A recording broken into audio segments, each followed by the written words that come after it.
इस कार्यक्रम के पुण्यार्जक हैं Shri Kavari Lal ji, Shri Mahavir ji Patni, RK marble group, Madanganj, Kishangarh, Rajasthan.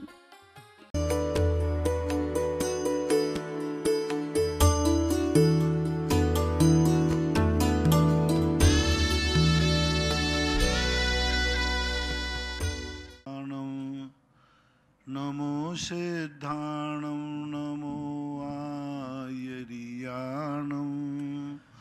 नमो वज्रायाणं नमो लोये सौसाहूणम्। पंच परमेष्टि भगवान की जय हो।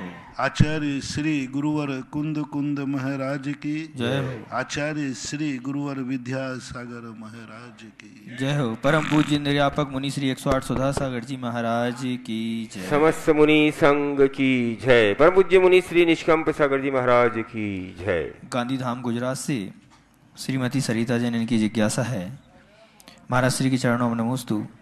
महाराज श्री, बादर योग और सूक्ष्म योग में क्या अंतर होता है, कृपया समाधान करें। बादर योग कहलाता है मन वचन काया की जो प्रवृत्ति है वो बादर है, यानी बादर में स्पंदित हो रही है, स्थूल रूप से देखने में आ रही, प्रकट रूप में आ रही, अनुभव में आ रही है।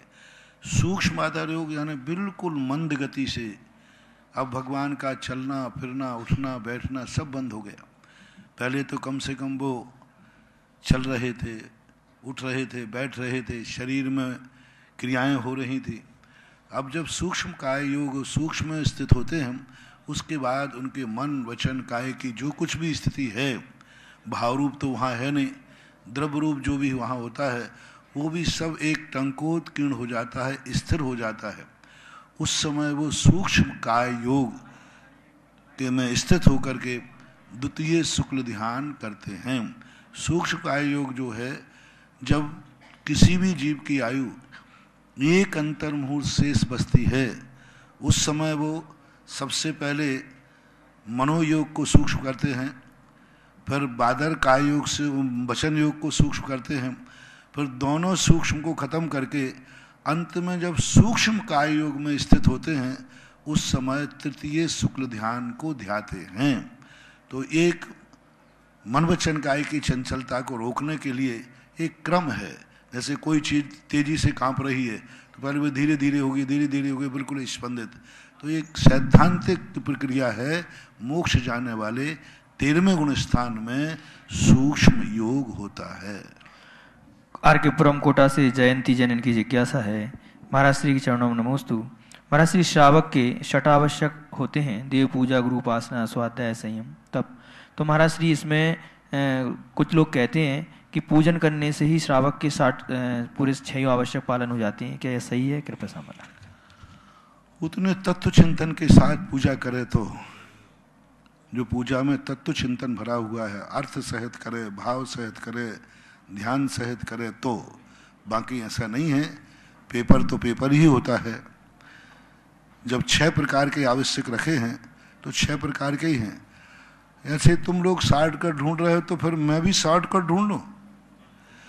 अहिंसा व्रत में ही सारे व्रत आ जाते हैं। अब केस लोन फेस लोन आदि सब करने से क्यों परेशानी उठाएं बेफालतू। जीवों को बचाऊंगा बढ़िया आराम से, और अच्छी तरह भाषा समिति बोलूंगा, सब करूंगा। अब खड़े होकर हार क्यों लूं?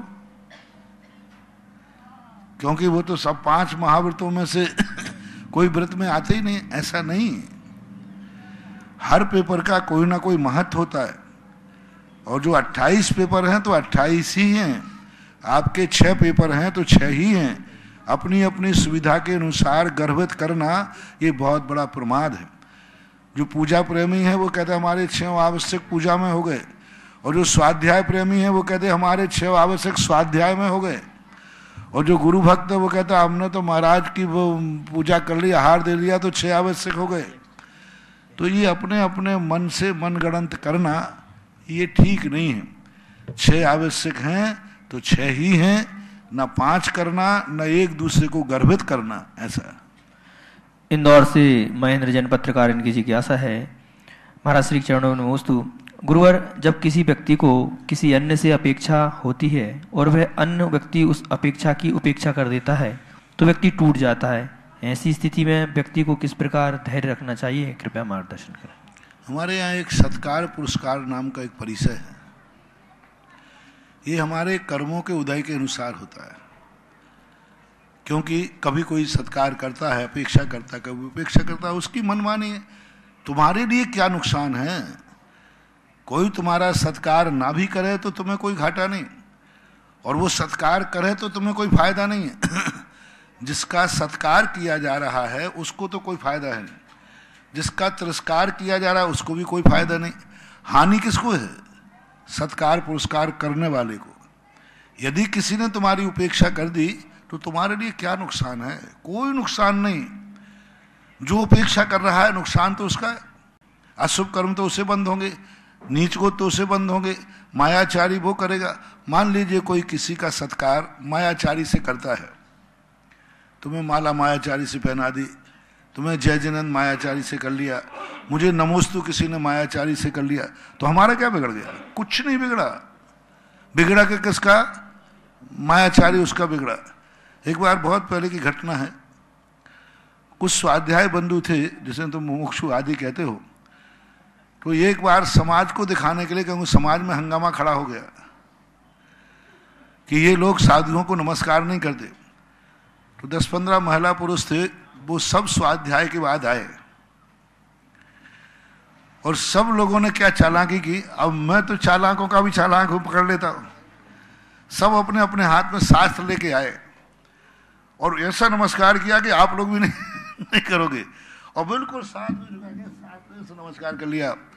अरे मैंने कही मूर्खो, कम से कम मेरे सामने मेरी जिनवाणी माता को मत झुकाओ, ये तो सिर पे रखने लायक है। इतनी मायाचारी कर दी, सास को झुका दिया नीचे, कवासन बैठ कर किया, सास हाथ बढ़े और सास को झुका दिया। मैंने कहाँ जाओगे मर करके? निधत्त निकाचित कर्म। एक तो गुरु को नमस्कार कर रहे हो मायाचारी छल कपट से, दूसरा नहीं करना है तो मत करो ना, कौन मना कर रहा है? कौन सा क्या करना? माँ लोगों की पिटाई से बचने के लिए तुमने जिनवाणी को झुका दिया इतना, यानी जिनवाणी को ऐसे झुकाया कि मैं भी तड़प गया।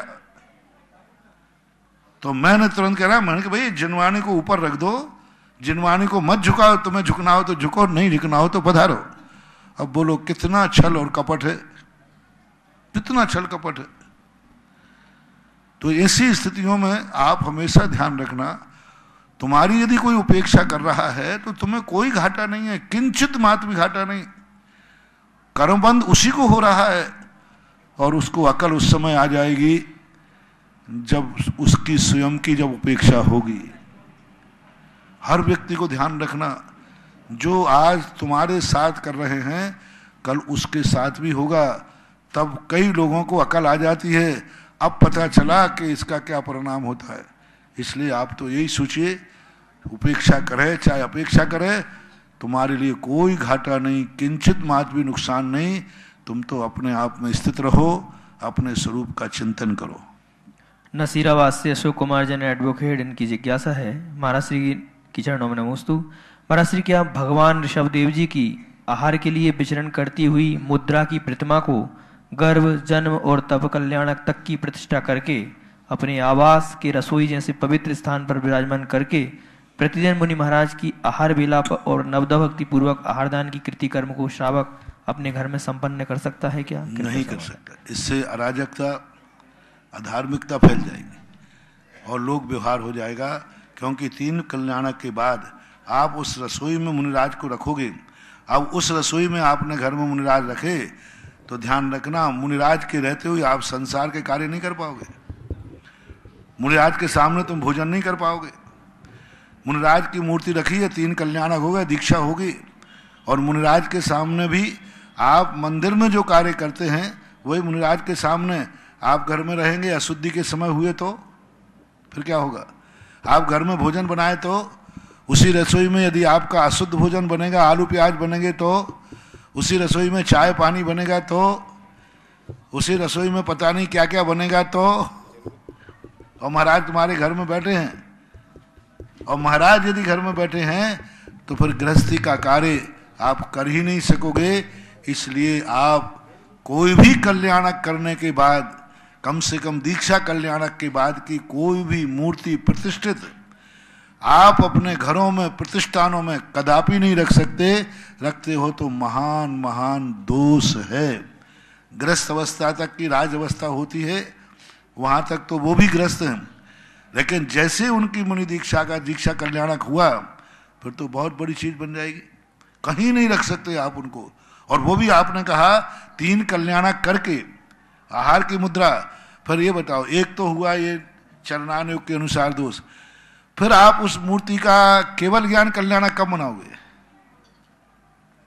मान लो आपने आदिनाथ के आहार दीक्षा का बना लिया, रख लिया, तो अब उनका केवल ज्ञान कल्याणक कभी हुआ कि नहीं?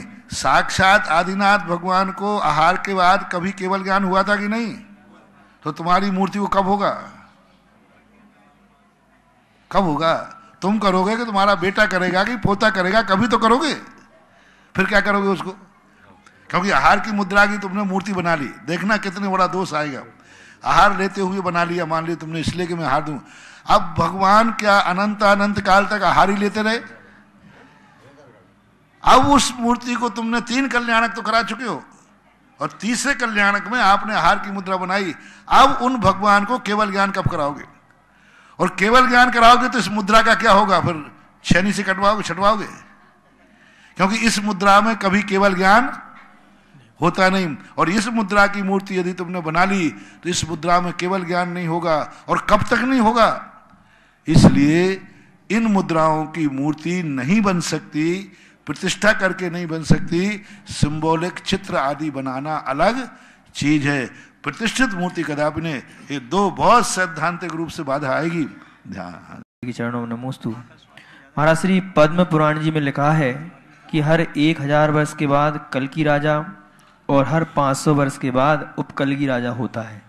महाराज श्री अभी हमने 19 वर्ष पहले 2000 वर्ष पूरे किए हैं। तो महाराज जी मेरी जिज्ञासा है, तो अभी कोई कल्कि राजा हुआ होगा तो वह कौन हुआ होगा? कृपया समाधान। यह कथन पूज्यवर यति विश्व महाराज ने सबसे पहले इस कथन की एक विधिवत घोषणा की। अब ये ना तो अभी तक हमें कोई समझ में आ रहा है, और ना कोई नाम नहीं मिला कल्कि और उपकल्कि का, कि वो कल्कि और उपकल्कि कौन होंगे, क्या होंगे। इसलिए इस कथन के संबंध में कोई प्रमाणिक घोषणा करना अभी हमारी बुद्धि के परे है, और ना अभी यह विषय बैठ पा रहा है ठीक ढंग से। क्यों कहा, कैसे कहा, किस रूप में कहा, इसको अभी निर्णय नहीं कर सकते। कुचामन सिटी से अंकित पाटनी, इनकी जिज्ञासा है, महाराज जी प्रतिकूल परिस्थितियों के उदय में जीव दुखी होता है, और दुखी होने से फिर असाता वेदनी कर्म बनता है। तो प्रतिकूल परिस्थितियों में तो दुखी होना स्वाभाविक है, इससे कैसे बचें? कृपया समाधान। स्वाभाविक नहीं, कल भी कहा था हमने, वैभाविक है। स्वभाव तो ये है कि प्रतिकूल परिस्थितियों को अपने अपाय विषय, विपाक विषय, धर्म ध्यान का विषय बनाना, ये तो विभाव है। ये तो इतनी बड़ी अज्ञानता है अपनी कि जब हमने खुद अपराध किया है और जेल में जाने के बाद हम आकुल व्याकुल हो रहे हैं। अब बोलो, अपराध कर दिया, चोरी कर ली, मर्डर कर दिया, कुछ भी कर लिया, उसके बाद जब सजा मिली न्यायालय में जाकर के रो पड़े, आकुल व्याकुल परिणाम हो गया। तो अब ये कितनी बड़ी भूल है। जब अपराध किया है तो सजा तो मिलेगी। उसको यही सोचना चाहिए कि अपराध करने पर जो सजा है वह तो सजा को ग्रहण करना पड़ता है, तो करना पड़ेगा, उसको समता पूर्वक ही ग्रहण करना चाहिए। जे कर्म पूरब किए हैं खोटे, सहे क्यों नहीं जीरा। अति क्रोध अग्नि बुझाए प्राणी, साम जल ले शीरा। बस यही उपाय है और कुछ।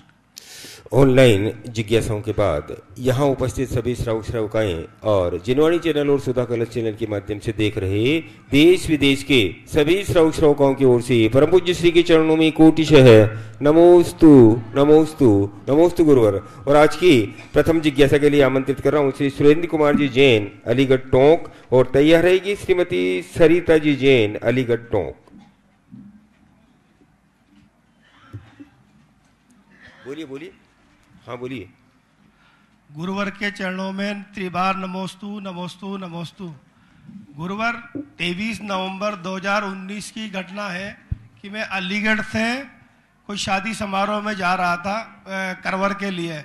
मैं और मेरा 5.5 साल का पुत्र हम दोनों जा रहे थे। तो अलीगढ़ से 20 किलोमीटर की दूरी के आगे हाईवे पे किसी कारण से हमारी कार दुर्घटनाग्रस्त हो गई। तो उसमें गुरुवार स्थिति यह रही कि हम बिल्कुल भी बचने की संभावना नहीं थी, लेकिन आचार्य श्री के आशीर्वाद और आपकी अनुकंपा से हमें एक खरोच तक भी नहीं आई उस एक्सीडेंट के अंदर गुरुवार।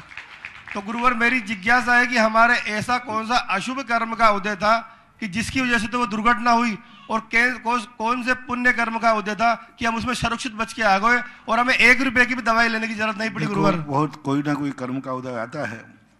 पूज्यवर जिनसेन स्वामी ने महाराज ने हरिवंश पुराण में एक घटना लिखी। कृष्ण के जो भाई बहन थे, कंस उनको मार रहा था। जब कृष्ण जी के बदले में कृष्ण जी को तो उनके पिताजी वासुदेव यशोदा के पास छोड़ आए, उनकी पुत्री को लेके आए। जब कंस को पता चला कि ये तो पुत्री पैदा हुई है, तो उसने कहा कि हमारी तो घोषणा है कि इनके पुत्र से मरण होगा, ये तो पुत्री है, कन्या हत्या का पाप मैं क्यों लूं? तो उसने कहा क्या करूं, लेकिन फिर भी कुछ ना कुछ तो दंड मिलना ही चाहिए। तो कंस ने उसकी नाक ऐसी चपटी कर दी, नाक दबा दी। अब नाक दबाने के बाद कन्या को छोड़ दिया गया।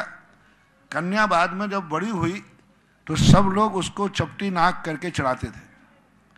अब एक एक चढ़ाने लगे तो एक दिन वो बड़ी दुखी हुई, रोती रोती एक महाराज के पास पहुंची।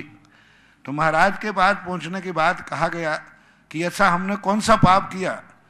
तो उस समय महाराज ने कहा कि तूने एक बार महाराज शयन मुद्रा में स्मशान घाट में ध्यान कर रहे थे और तूने जानबूझ करके उनके चेहरे पर से गाड़ी निकाल दी, जिस कारण से महाराज की नाक में फ्रैक्चर हो गया। उस पाप का परिणाम है कि तुझे ये नाक चपटी हुई। अब देखो कहाँ के घटना और कहाँ जाकर के हुई, बच किसकी गई?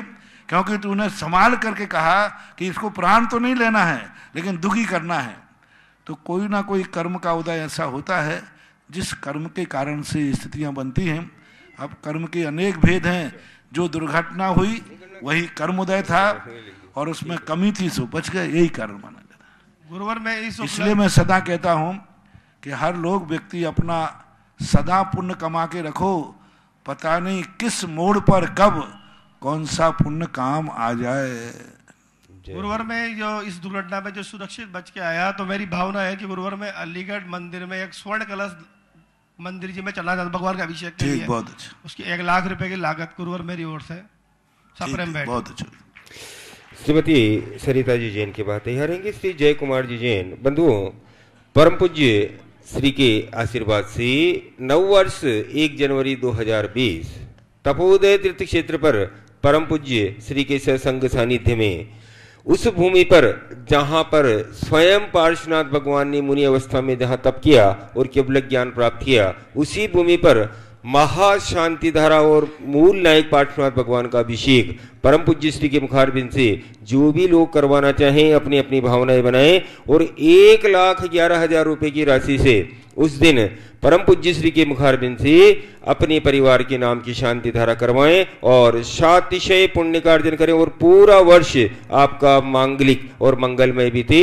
इन भावनाओं के साथ हमारे पास जो नाम आए हैं, 1,11,000 रुपए की राशि में श्री सौरभ कुमार जी, प्रियंका सिद्ध, श्रेयांश जी जैन, नफजगढ़ दिल्ली, श्रीमान ज्ञान प्रकाश जी, रजनी जी जैन 1,11,000 रुपए की राशि से इनने भी अपने ये सौभाग्य प्राप्त किया है। और पटवारी परिवार बिजुलियां, इन तीनों परिवारों ने 1,11,000 रुपए की राशि से शांति धारा मूल नायक पार्श्वनाथ भगवान की करने का सौभाग्य प्राप्त किया है। और भी जिन लोगों की भावनाएं हो जल्दी से और शीघ्र, क्योंकि पहले आए में पहले पावे, नाम बहुत सारे हमारे पास अभी आ चुके हैं, तो अपनी अपनी भावनाएं बनाए और हमारे जो आपके टीवी सेट पर यहाँ के नंबर चल रहे हैं उन नंबर से संपर्क करके और आप अपनी अपनी भावनाएं बना सकते हैं और यहाँ सूचित कर सकते हैं। और जो भी साधर्मी बंधु यहाँ अगर नहीं आ पा रहे हैं किसी कारणवश, तो उनके परिवार के नाम की शांति धारा की जाएगी और तीर्थ क्षेत्र कमेटी द्वारा उन परिवार के घर के पते पर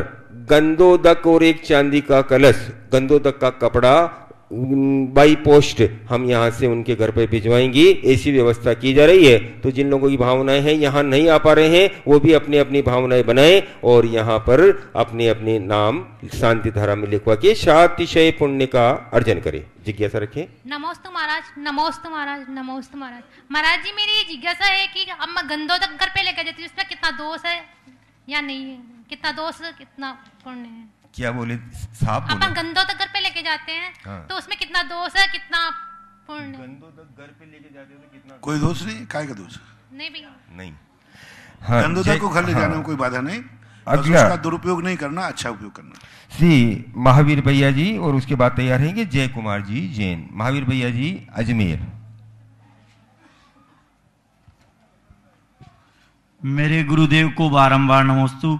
महाराज श्री, आज आपने जो सुबह प्रवचन हुआ था संस्थान के बालक बालिकाओं को गोद लेने से, और संस्थान जो आपने स्थापना करी, आज जो सिल्वर जुबली इस वर्ष से प्रारंभ हो रहा है, बहुत से लोगों ने कहा कि आज मालूम पड़ा कि संस्थान आप बनाने का उद्देश्य और आपका आशीर्वाद इसलिए था कि समाज को इतनी बड़ी धरोहर मिली।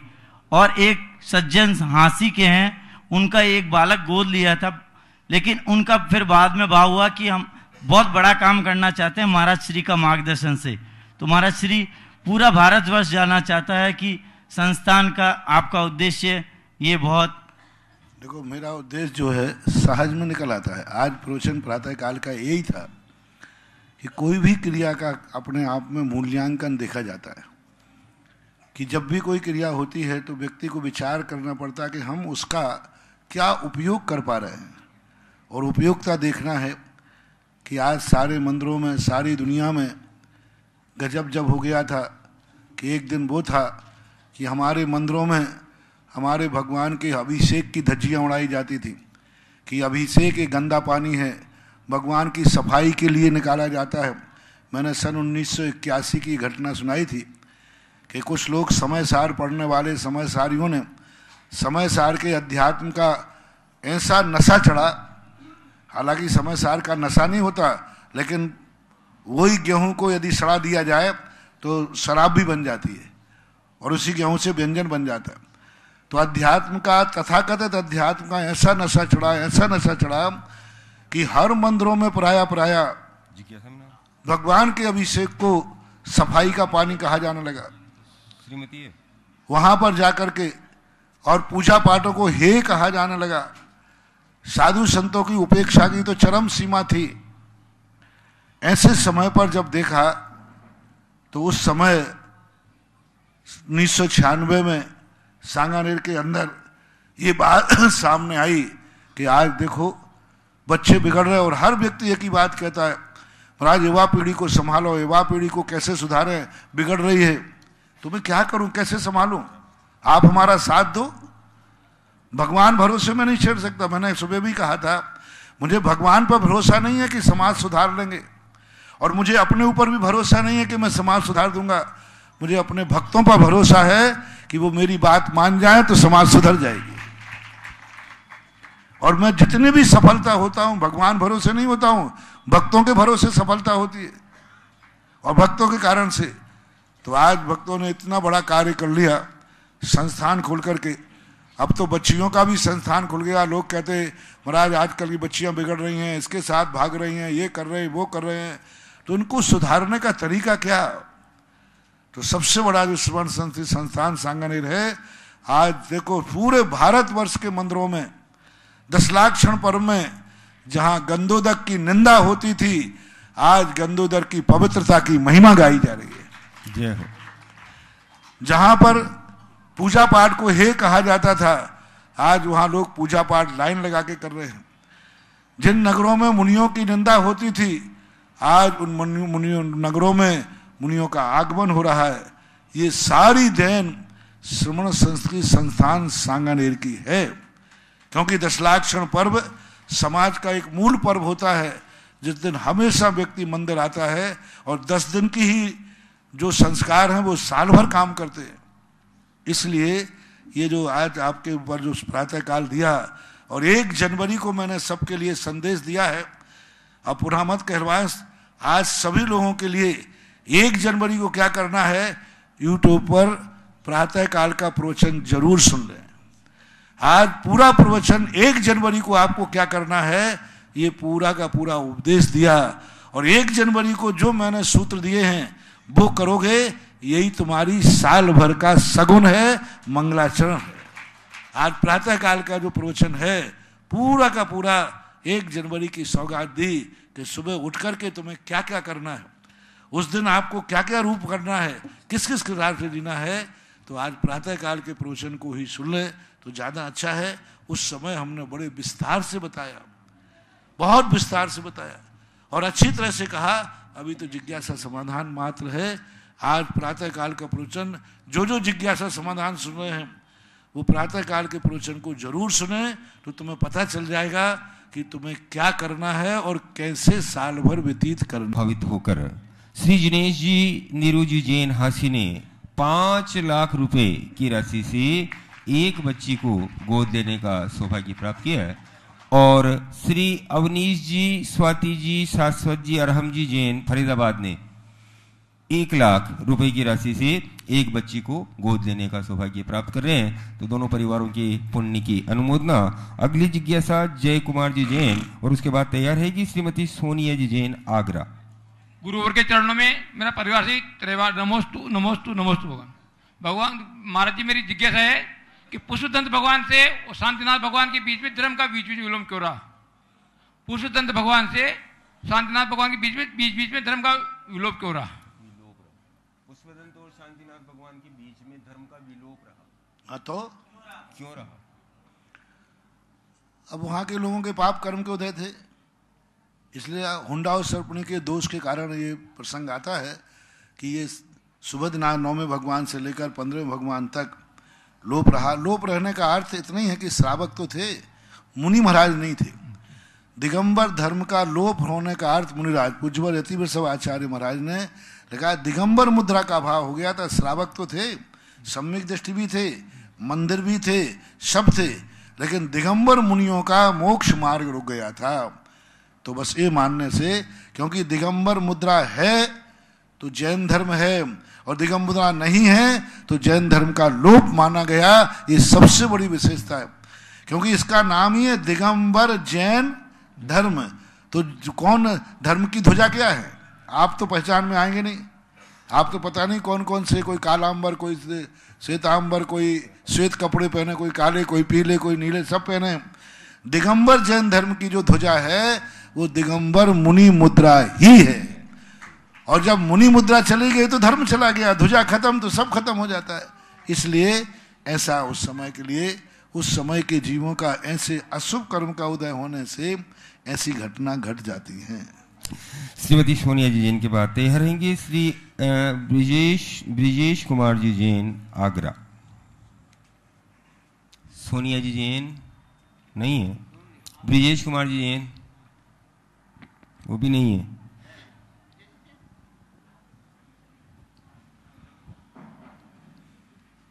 श्रद्धेय गुरुदेव के चरणों में बारंबार त्रिवार नमोस्तु नमोस्तु नमोस्तु। गुरुदेव, मेरी एक जिज्ञासा है कि बताया गया है कि तीर्थंकर भगवंतों का जब केवल ज्ञान होता है उसके पश्चात देव और इंद्रादिक आदि कुबेर आदिक संवत्सरण की रचना करते हैं। तो मेरा एक अजीब सा एक जिज्ञासा भरा प्रश्न आपके सामने प्रस्तुत है कि बिजोलिया क्षेत्र में पार्श्वनाथ तीर्थंकर भगवान को केवल ज्ञान हुआ था, और यहाँ क्या संवत्सरण की रचना हुई थी, और ये जो शिलाएं बताई गई हैं आपके द्वारा, क्या ये उसी का अवशेष है या इन शिलाओं के ऊपर इसका संवत्सरण का निर्माण किया गया था? यहाँ कृपया शंका समाधान करें। 1226 का एक शिलालेख है अंदर बना, उस शिलालेख के अंदर ये सारी का सारा वर्णन है कि ये पारसनाथ भगवान यहाँ भीमा वन में पधारे और शठ कमट ने ये शिलाएं बरसाई। गुफा, जब आप मूल नायक मंदिर में जाएंगे तो बाजू में एक मूर्ति भी बनवाई है, उस पर कमट शिलाएं बरसा रहा। तो ये बड़ी बड़ी शिलाएं मात्र ये आधा किलोमीटर के एरिया में ही हैं। इसके बाद यहाँ भी चले जाओ, कहीं भी चले जाओ, ऐसी कटी हुई शिलाएं नहीं हैं जैसे किसी ने धागे से काट दी हो। तो ये शिलाएं कमठ के द्वारा फेंकी गई उस शिलालेख में स्पष्ट वर्णन है। सठ कमठ शब्द का प्रयोग किया। और उसके बाद जब भगवान को उसके 7 दिन तक उपसर्ग चला, 7 दिन तक उस देव ने नाना प्रकार के अग्नि का, पानी का सब उपसर्ग किया और शिलाएं फेंकी। अंत में जाकर उन्होंने कहा कि ये तो किसी प्रकार के चलायमान नहीं हो रहे हैं, तो उसने भीषण वर्षा की। और भीषण वर्षा इसलिए की उन्होंने कि इतना पानी बरसे कि मुनिराज जो हैं पानी में डूब जाएंगे, और पानी में डूब जाएंगे तो श्वास नहीं ले पाएंगे, और श्वास नहीं ले पाएंगे तो मरण को प्राप्त हो जाएंगे। क्योंकि तीर्थंकर मुनि अवस्था में अपनी रिद्धियों का प्रयोग करते नहीं। हालांकि इनके पास 63 रिद्धियां थीं, वे आकाश में उड़ सकते थे, लेकिन मुनिराज अपनी रिद्धियों का प्रयोग करते नहीं। तो अंत में उसने पानी बरसाना शुरू किया, और पानी बरसते बरसते कंठ तक पानी पहुंच गया। उस समय धर्मेंद्र और पद्मावती को पूर्व भाव में जब नाग नागिन की पर्याय में रक्षा की थी, उनका सिंहासन हिला। उन्होंने अवध ज्ञान से जाना, तो धर्मेंद्र ने आकर के भगवान को अपना फन रूप बना करके और उनको भगवान को अपने सिर पर उठा लिया।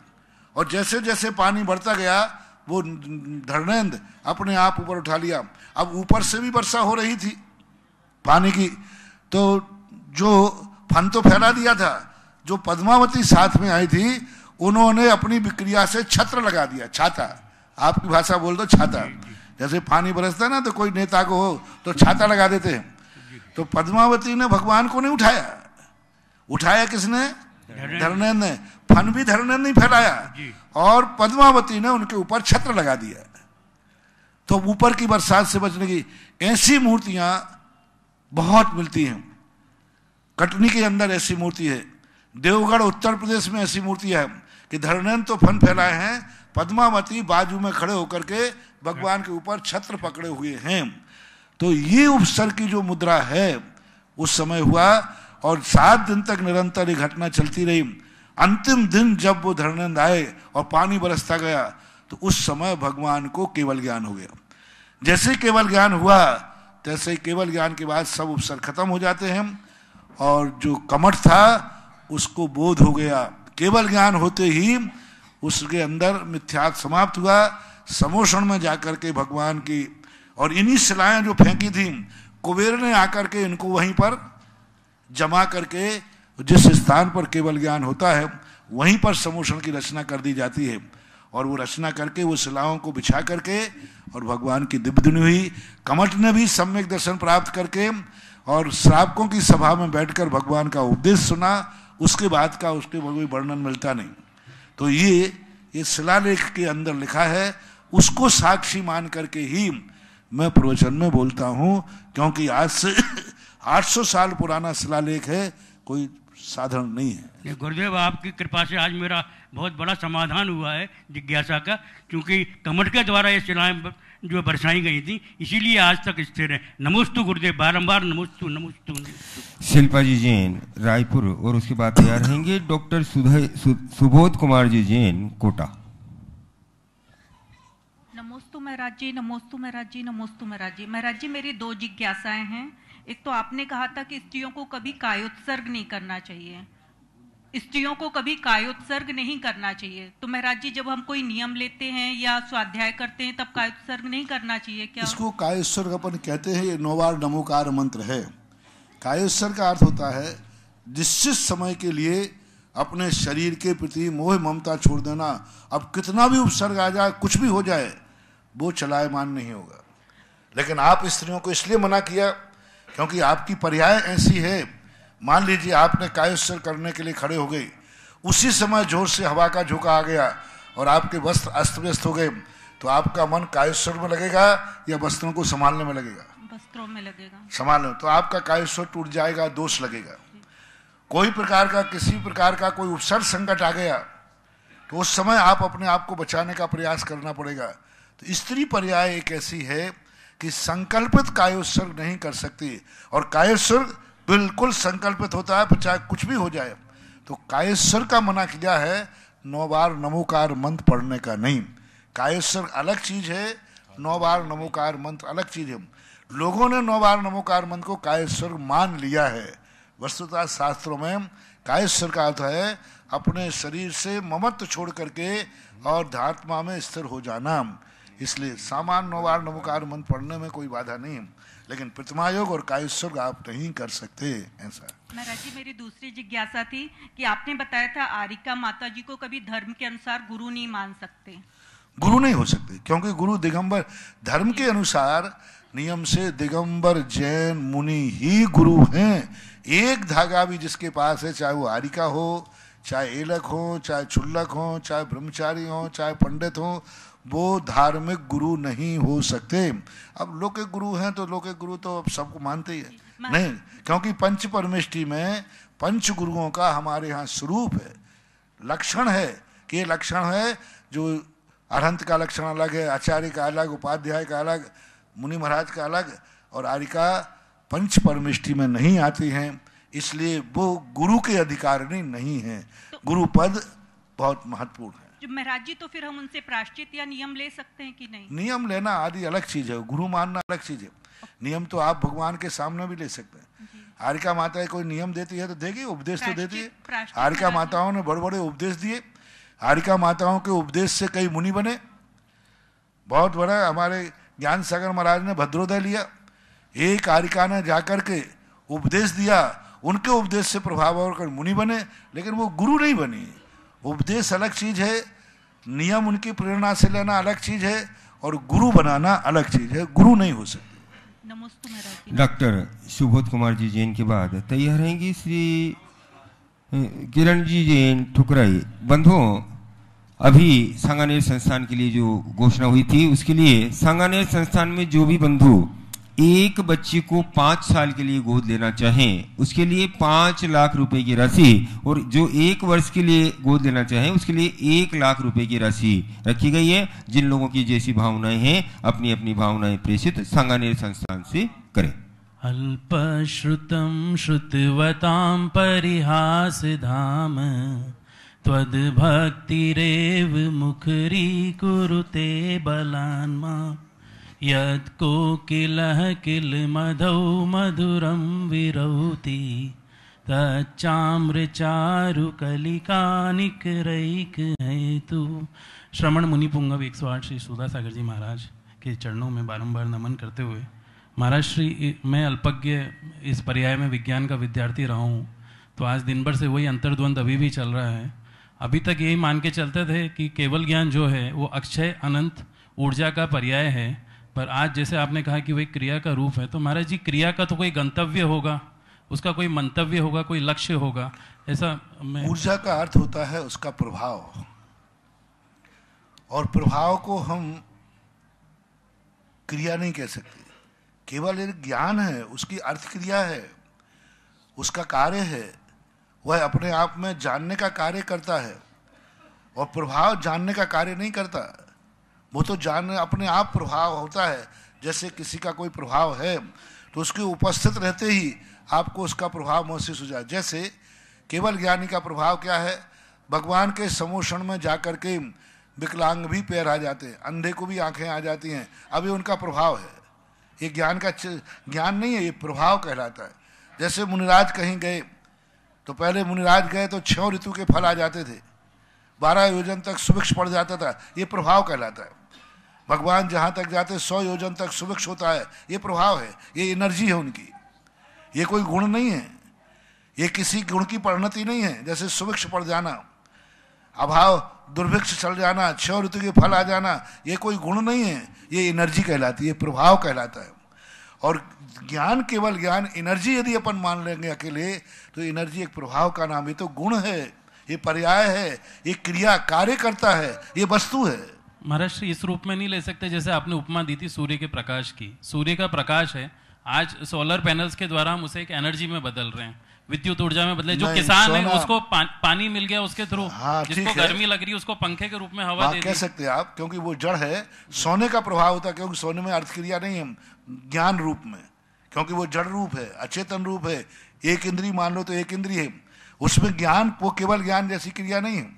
और वो जो उसके ज्ञान क्रिया है एक इंद्री पर्याय की, वो सोने रूप नहीं है, वो तो स्थावर रूप है। स्थावर रूप से वो अनुभव कर रहा है। उस जीव रहने वाले को ये महसूस नहीं हो रहा कि मैं सोना हूं। वो तो सोना हमारी दृष्टि में है, उसकी दृष्टि में तो वो एक इंद्रिय स्थावर है। इसलिए नहीं, उसको एनर्जी और केवल ज्ञान कहेंगे तो बहुत बड़ी बाधा पड़ जाएगी, क्योंकि प्रकाश के समान यदि हम ज्ञान को मान लेंगे, ये उपमा के रूप में कहा जाता है। प्रकाश एक निष्क्रिय है, प्रकाश एक अचेतन है, प्रकाश एक पुद्गल की पर्याय है, और केवल ज्ञान चेतन रूप है जिसके अंदर ज्ञायक स्वभाव होता है, जानने की शक्ति। प्रकाश में जनाने की शक्ति है, जानने की नहीं। ज्ञान में जानने की शक्ति भी है और जनाने की भी शक्ति है। ये प्रकाश है, ये जानता नहीं है, हमें जना सकता है। लेकिन ज्ञान ऐसा नहीं है, स्वयं भी जानता है, दूसरे को जना भी सकता है। इसलिए उसको अकेला एनर्जी रूप कहना उचित नहीं होगा, सिद्धांत से बाधा हो जाएगी। महाराज जी क्रिया रूप कह सकते हैं? क्रियाशील है, वो तो क्रिया है ही, अर्थ क्रिया है उसका। ज्ञान का काम जानना है, ऐसा। तो क्रिया का कोई गंतव्य मंतव्य लक्ष्य भी तो होता है महाराज? हाँ तो है ना, उसका लक्ष्य ज्ञेय को जानना। ज्ञेय को जानना। केवल ज्ञान का अर्थ है ज्ञेयों को जानना, क्योंकि ऐसा प्रत्येक वस्तु में एक प्रमेयत्व गुण होता है जो किसी ना किसी ज्ञान का विषय। किरण जी ठुकराई की बात तैयार रहेंगे। श्री विनोद जी जैन हैदरगढ़ विदिशा। परम बंधुओं, परम पूज्य श्री के आशीर्वाद से जो 1 जनवरी को महाशांति धारा होने जा रही है, उसमें 11,000 रुपये की राशि से जिन लोगों ने यहाँ शांति धारा करने का सौभाग्य प्राप्त किया, बहुत सारे नाम मेरे पास है। कुछ नाम मैं आज पढ़ रहा हूँ, बाकी के कल पढ़ेंगे। श्री डॉक्टर विमला जी जैन, मंजू सेठी, कुसुम जी सेठी, शशिकला संतोष पाटनी, लाल कोठी जयपुर, प्रफुल्लता, दीपक, स्नेह पायल, योहान गुप्ता उज्जैन, विभोर रेणु कविशा पाखी जैन मुरादाबाद, अरुण अलका विभोर खुशबू बाकलीवाल गृह शांति हेतु रिद्धि सिद्धनगर कोटा, बसंतीलाल जी, प्रकाश चंद जी, तेजमल जी, सुरेश कुमार जी, नीलेश जी ठग बिजोलिया, मोहित कुमार जी, श्रीमती राखी जी, सुश्री अवधि जैन इंदौर, रतनलाल जी, कमल कुमार जी, रमेश कुमार जी, परस कुमार जी लोहाड़िया बिजोलिया, मनोहर लाल जी, दिलीप कुमार जी, विजय कुमार जी सोनी बिजोलिया, शंभू कुमार जी, तरुण कुमार जी, हर्षोरा सांगोद वाले कोटा, बाबूलाल जी, प्रकाश चंद जी, पदम कुमार जी, मनीष जी, अभिषेक जी वेद बिजोलिया, सुनील कुमार जी, मयंक जी जैन विदिशा मध्य प्रदेश, पवन कुमार जी, नितेश जी, मयंक जी, सुनीता, रेखा, महक, दर्शिता आदि, आव्या सेठी इंदिरापुरम गाजियाबाद, रमेश कुमार जी जैन साकुनिया, महावीर नगर तृतीय कोटा, रवि पंकज संदीप जैन, सुभाष पार्क शाहदरा दिल्ली, विकास जी, दिव्येश जी जैन शालीमार बाग देहली वाले हाल प्लोजडा अमेरिका, वीर सेन, अनीता, विवेक, शिवानी, सौरभ, प्रियंका आदि वर्धमान जैन दिल्ली, सुमित कुमार, सुनील कुमार, हिमांशु जैन बड़ी जाति अशोकनगर, नेमीचंद जी, मुकेश कुमार जी, दिनेश कुमार जी वेद चेची, रमेश जी, कपिल जी, सत्येंद्र जी, विनोद जी फिरोजाबाद, सुशीला, समुद्रलाल जी, खुशी, नीतू, प्रवीण, प्रियांशी, इक्षम जैन सफीदो मंडी जैन मंदिर रोड हरियाणा, भागचंद जी, दीपक कुमार जी, नीलम देवी, कृतिका जी, पलक शिया जैन रारा गुवाहाटी आसाम। तो कुछ नाम मैंने अभी पढ़े हैं, अभी बहुत सारे नाम और बाकी हैं, वो और आगे समय मिलेगा नहीं तो कल पढ़ेंगे। जिज्ञासा रखेंगे। मेरे गुरुदेव के चरणों में बारंबार नमोस्तु नमोस्तु नमोस्तु। महाराज जी, मेरी यह शंका है कि समूह शरण में जो स्तूप बने होते हैं वो स्तूप क्या होते हैं और नाट्यशालाएं क्या होती है? समूह शरण में जो स्तूप बने होते हैं स्तूप क्या होते हैं और नाट्यशालाएं क्या होती है? स्तूप वहाँ का एक प्रकार का उनकी व्यवस्था, जैसे आपके कॉलोनी में बनते हैं टावर टाइप के बैठने के स्थान, विश्राम के स्थान। तो 12 सभाओं के बाद चारों तरफ स्तूप बने हुए हैं जो विश्राम गृह होते हैं, जहाँ लोग बैठते हैं, धर्म ध्यान करते हैं। मान लो कोई अब भगवान का उपदेश नहीं हो रहा है तो उस समय क्या करें, तो वहाँ बैठ के वो तत्व चर्चा करते हैं। जो सामान्य मुनिराज, सुध केवली, रिद्धिधारी मुनिराज होते हैं, वे उन स्तूपों में बैठ करके चर्चा करते रहते। तो क्योंकि कोई भी जब कोई कार्य करता है तो आपकी भाषा में डोमेट्री, एक प्रकार की डोमेट्री है, जहाँ अभी से प्रवचनों के समय पर भगवान की दिव्य धुनी के समय के अलावा वो वहाँ बैठ करके धर्म ध्यान तत्व चिंतन कर सकें। क्योंकि वहाँ निद्रा आदि तो आती नहीं, शयन कक्ष तो है नहीं वहाँ, तो शेष समय अपना बिताने के लिए वो स्तूप बने रहते हैं जिनमें निरंतर श्रावक मुनि महाराज लोग बैठकर तत्व चर्चा करते हैं। वो 8वीं 12 सभाओं को चारों तरफ से घेरे हुए रहते हैं। 7वीं भूमि के बाद ऐसा पूज्यवर यति वैष्णव महाराज ने त्रय परिणति के अंदर वर्णन किया है। और नाट्यशाला में? नाट्यशाला उसके बाद 7वीं भूमि में रहती है। विनोद जी जैन हैदर की बात यह है कि श्रीमती विद्या जी जैन कोटा। नमोस्तु नमोस्तु नमोस्तु गुरुदेव। गुरुदेव मेरी जिज्ञासा है, अगर कोई व्यक्ति ज्यादा पढ़ा लिखा नहीं है, पूजा पाठ जिनवाणी माता शास्त्र का अध्ययन नहीं कर पाता है, तो वो गुरुदेव धर्म के मार्ग पर कैसे अपना जीवन व्यतीत करे, कैसे धर्म के मार्ग पर अपने जीवन चलाए? गुरुदेव मेरी जिज्ञासा का समाधान करें। वो स्वयं नहीं पढ़ सकता तो दूसरे पढ़े, उनके साथ सुने, उनके साथ बैठे, उनके साथ तत्व चर्चा करे, यहाँ वहाँ की गप्पे ना करे। इतना भी नहीं बनता है तो कम से कम स्वाध्याय के समय जो है उस समय 1 घंटे का मौन लेके जाप करे। पहली बात तो स्वयं करे, नहीं बनता है तो जो करते हैं स्वाध्याय उनके पास बैठे, उनसे सुने। इसलिए तो वचनकाएं होती थी। और वे भी नहीं कर पाए तो कुछ समय के लिए, निश्चित समय के लिए मौन लेकर के अपने समता भाव धारण करे। श्रीमती विद्या जी जैन की बातें हरेंगे श्री अशोक कुमार जी जैन, चंदन नगर भोपाल। बंधुओं, परम पूज्य श्री के आशीर्वाद से तपोदय तीर्थ क्षेत्र पर जो सहस्रकूट जिनालय बनने जा रहा है उसमें एक प्रतिमा 1 लाख रुपए की राशि से विराजमान करने का सौभाग्य प्राप्त किया है। अरुण अलका विभोर खुशबू बाकलीवाल, ग्रह शांति हेतु रिद्धि सिद्धि नगर कोटा। और जो सोने की जारी बन रही है उसके लिए 5100 रुपए श्री रमेश जी, कपिल जी, सत्येंद्र जी, विनोद जी फिरोजाबाद, और 5100 रुपए कस्तूरीबाई मन्नूलाल जी जैन कुरुवाई मध्य प्रदेश। सभी के दान की अनुमोदना जिज्ञासा रखें। नमोस्तु महाराज जी। महाराज जी, किसी ने अगर विजातीय विवाह कर लिया है तो आहार दान आदि तो निषेध हो जाते हैं, लेकिन शांति धारा अभिषेक आदि क्रिया करते हैं, तो क्या यह उचित है? मैंने तो 5 कार्य निषेध किए हैं, अब तुम्हारी समाज जो कराती है तो करे। बस मैंने तो 5 कार्यों के लिए निषेध किया है इस प्रकार की स्थिति में। और फिर इसको हम सार्वजनिक नहीं कह सकते। किस प्रकार का केस है, कैसा है, क्या है, इसके बिंदु बहस के बिंदु हैं। ये एक्सीडेंटल केस कहलाते हैं। एक्सीडेंटल केसों में जब तक वकीलों की वकालत बहस ना हो तब तक कोई सजा घोषित करना गलत है। इस संबंध में सब द्रव्य छेद काल भव भाव सब पर विचार किया जा सकता है। किसको कितनी छूट है, कितना कार्य कर सकता है, ये एकदम एक प्रश्न करने पर समाधान नहीं कर सकता मैं। नमस्ते महाराज। हे गुरुदेव नमोस्तु नमोस्तु नमोस्तु। हे गुरुदेव, माया दीदी, वंदना दीदी, अल्पना दीदी, अर्चना दीदी की तरफ, सागर से अल्पना दीदी की तरफ से नमोस्तु। हे गुरुदेव, बिजौलिया जी में उपसर्ग हुआ था पारसनाथ भगवान पर, और अही क्षेत्र में भी हुआ था, तो क्या 2 जगह उपसर्ग हुआ था? हुआ तो एक जगह है, लेकिन चर्चा 2 जगह के अपन 2 जगह नमोस्तु कर लो, अपन डबल पुण्य। क्या फर्क पड़ता है? लोगों ने कहा कि महाराज सम्मेद शिखर के अंदर आदिनाथ की टोंक है, महावीर स्वामी की टोंक है, बासपुज भगवान की टोंक है, नेमिनाथ की टोंक है, इनको केवल ज्ञान तो यहाँ से नहीं हुआ। अरे मैंने कही नहीं हुआ तो भी नमोस्तु कर लो तो भी पुण्य लग जाएगा। हाँ, आदिनाथ की टोंक बनी वहां पर, अब बनी तो भगवान को तो अष्टापद से हुआ था। अरे भाई यहाँ भी विराजमान है तो नमोस्तु कर लो। सम्मेद शिखर जाते हो तो चंद्र प्रभु के बाद आदिनाथ भगवान की टोंक आती है, वहां नमोस्तु करते हो कि छोड़ देते हो? नहीं, नमोस्तु करते हैं। तो वहां से मोक्ष थोड़ी गए वो। अब खाली जगह पड़ी थी, उन्होंने कहा चलो 24 भगवान के यहीं, पता नहीं अष्टापद पे कोई जा पाया नहीं जा पाया। ऐसा ही जब किसी भी चीज में संदेह होता है तो पूज्यवर वीरसेन स्वामी महाराज ने बहुत अच्छा समाधान किया।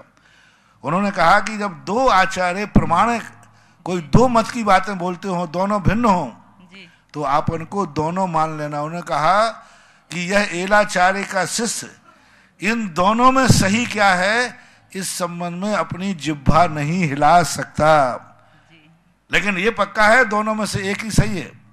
लेकिन कौन सा सही है अपन को पता नहीं है। तो 2 बार नमोस्तु करने से सम्यक दर्शन तो नहीं चला जाएगा? जी नहीं जाएगा, नहीं जाएगा, क्योंकि अपन का तो कोई विकल्प है नहीं, क्योंकि वहां मिल रहा। तो जब हम उधर जाओ तो वहां कहना जाओ पारसनाथ की, और बिजौली आओ तो कहो जाओ पारसनाथ की, फिर अंत में बोलना ना जहां आप हो वहां की जय। ठीक बात, जय नमोस्तु महाराज जी, नमोस्तु। क्या पता दोनों के अलावा कोई तीसरा निकल रहा है तो क्या करो?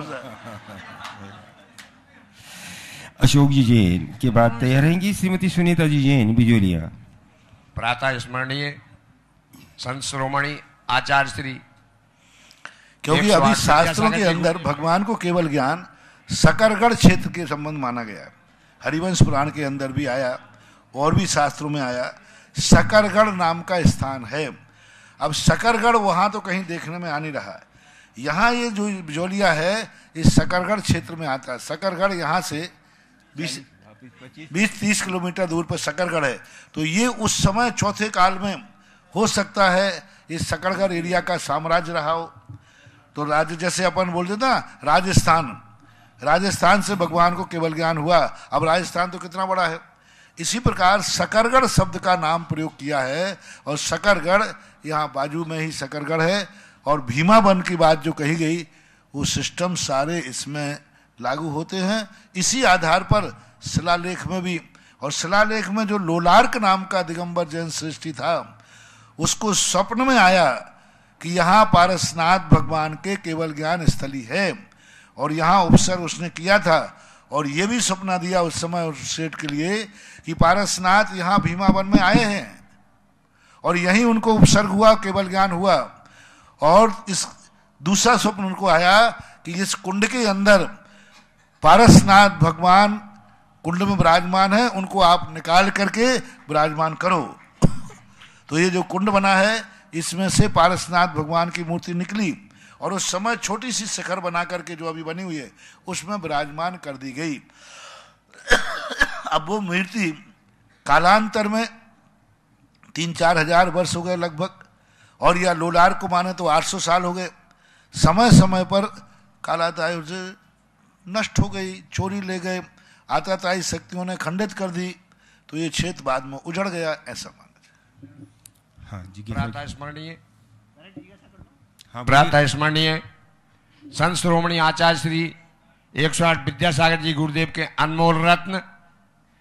प्रातः स्मरणीय निर्यापक मुनिपुंगव श्री सुधा सागर गुरुदेव के श्री चरणों में मेरा और मेरे परिवार की ओर से कोटि कोटि नमोस्तु नमोस्तु नमोस्तु भगवान। हे भगवान, मेरी जिज्ञासा है कि यह जीव इस संसार में 5 इंद्रियों के विषयों में फंसकर अनादि काल से भटक रहा है और उसमें मन भी इसका सहयोगी है। मन अतीन्द्रिय होने के साथ इसका सहयोगी है। हे गुरुदेव, मेरी जिज्ञासा है क्या बिना इंद्रियों के सहयोग के और मन किसी भी प्रकार से कृत कारित और अनुमोदना से पाप करने में समर्थ है? क्यों नहीं? 2 प्रकार के पाप होते हैं। एक पाप जो नैतिक होते हैं समाज के रूप में, वो तो संगी पंचेंद्रिय ही करता है। लेकिन असंयम जो दशा है वो तो 2 इंद्रियों के भी है, 3 इंद्रिय के भी है, 4 इंद्रिय के भी है। बहुत बड़ा हमने कहा ना, 1 इंद्रियों के अंदर भी कसाय इतनी तीव्र होती है, कसाय समुद्घात करते हैं वो। कसाय समुद्घात 1 इंद्रियों के, पेड़ पौधों में भी कसाय होती तीव्र, 2 इंद्रियों में भी बहुत कसाय होती, कसाय समुद्घात होता है। 3 इंद्रिय, चींटे, खटमल, मक्खी, इनमें भी कसाय होती है और ये भी पापादि प्रवृत्ति करते हैं। 4 संज्ञाएं इनकी होती हैं। तो मन के बिना भी पाप होता है, क्योंकि इंद्रियां और शुद्ध ज्ञान 2 ज्ञान होते हैं, मति ज्ञान और शुद्ध ज्ञान। वस्तुतः इंद्रियां पापी नहीं होती हैं। जो मिथ्या होता है ज्ञान होता है। जो ज्ञान में राग आदि भाव, द्वेषादि भाव आते हैं, उस कारण से इंद्रियां तो मात चाकर हैं। पहले विकार इंद्रियों में नहीं आता, पहले विकार आता है ज्ञान में। ज्ञान विपरीत होता है, ज्ञान से मन में और मन से फिर इंद्रियों में विकार आता है। मन भी कृतकार्य अनुमोदना से पाप कर सकता है? खूब करता ही है, बैठे बैठे यहीं से बैठे बैठे कर ले पता नहीं कितने पाप। मन का तो सबको मालूम है कि मन में तो कर में तो माला फिरे, मनवा फिरे बाजार। तो अपन देखते हैं बिना उसके भी खूब करता रहता है। नमोस्तु भगवान, नमोस्तु भगवान, नमोस्तु भगवान। के बाद तैयार रहेंगे श्री जिनेंद्र कुमार जी जैन, शिक्षक बंडा। नमोस्तु महाराज जी, मेरा प्रश्न यह है कि हुंडा व सर्पिणी काल क्या होता है? हुंडा और सर्पिणी एक जैन दर्शन का एक ऐसा शब्द है, और सर्पिणी काल में हुंडा शब्द लग जाता है। ये एक असंख्यात 24 व्यतीत होने के बाद एक हुंडावसर्पणी काल आता है जिसमें अनहोनी घटनाएं घटती हैं जो असंख्यात वर्षों में नहीं घटी, वो घटेंगी। जैसे नाना प्रकार के गृहीत मिथ्यात होना, अनायतन बनना, मत मतांतर होना, कुगुरु कुदेव कुशास्त्रों की उत्पत्ति होना, कुधर्म की गृहीत मिथ्यात का सबसे बड़ा, हुंडावसर्पणी का सबसे बड़ा दोष है कि गृहीत मिथ्यात की उत्पत्ति होना, क्योंकि हुंडावसर्पणी के अलावा कभी गृहीत मिथ्यात नहीं होता, अगृहीत मिथ्यात तो होता है। और भी अनेक दोष गिनाए हैं शास्त्र में ऐसा। पारस जी जैन बोराव और उसके बाद तैयार है कि सुश्री अरुणा जी जैन धनगांव। नमोस्तु महाराज जी। महाराज जी, रत्नत्रयधारी मुनिराजों के सम्यक दर्शन तो क्षयोपशमिक भाव में, सम्यक ज्ञान औदिक भाव में और सम्यक चारित्र औपशमिक भाव में रहता है। इस तरह तीनों अलग अलग रूप में रहते हैं। तो महाराज पहली बात तो ये तीनों, हाँ फिर आगे, फिर तो इस दृष्टि से अभेद रत्नत्रय कहाँ मानना चाहिए? नमोस्तु महाराज। पहली बात तो तुमने तीनों जो उपमाएं दी हैं ये आगम सम्मत नहीं है। मुनराज का सम्यक दर्शन छह उपसम रूप ही होता है ऐसा बात नहीं, उपसम रूप भी होता है, छह उपसम भी होता है और काल के अनुसार छाया भी होता है। चारित्र जो है सदा इस पंचम काल में छह उपसम रूप ही रहेगा। उपसम रूप और छायक रूप चारित्र पंचम काल में नहीं है। और जो ज्ञान, सम्यक ज्ञान जो ज्ञान है, ज्ञान सदा इस काल में छह उपसम रूप ही है, उपसम रूप औदयिक रूप नहीं। ना तो ज्ञान औदयिक रूप है, ना चारित्र औदयिक रूप है और ना सम्यक दर्शन औदयिक रूप है, क्योंकि ये तीनों क्षयोपसम भाव हैं, औदयिक भाव नहीं है। नमोस्तु महाराज।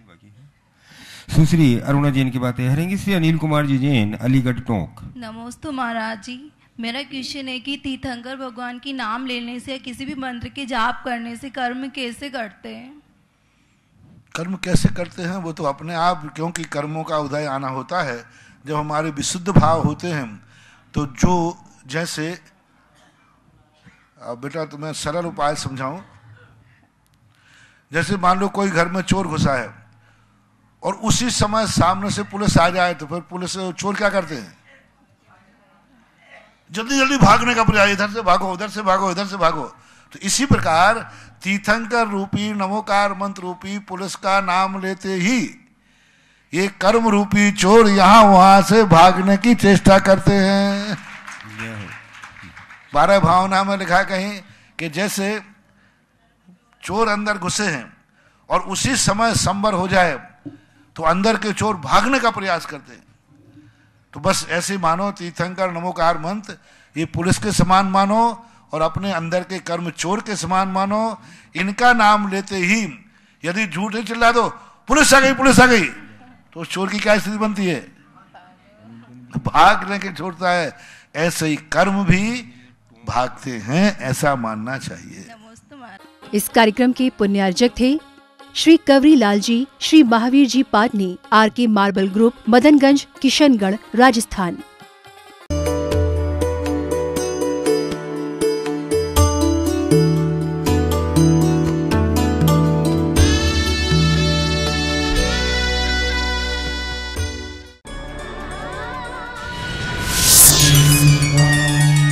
आदि तीर्थ श्री अष्टापद कैलाश मानसरोवर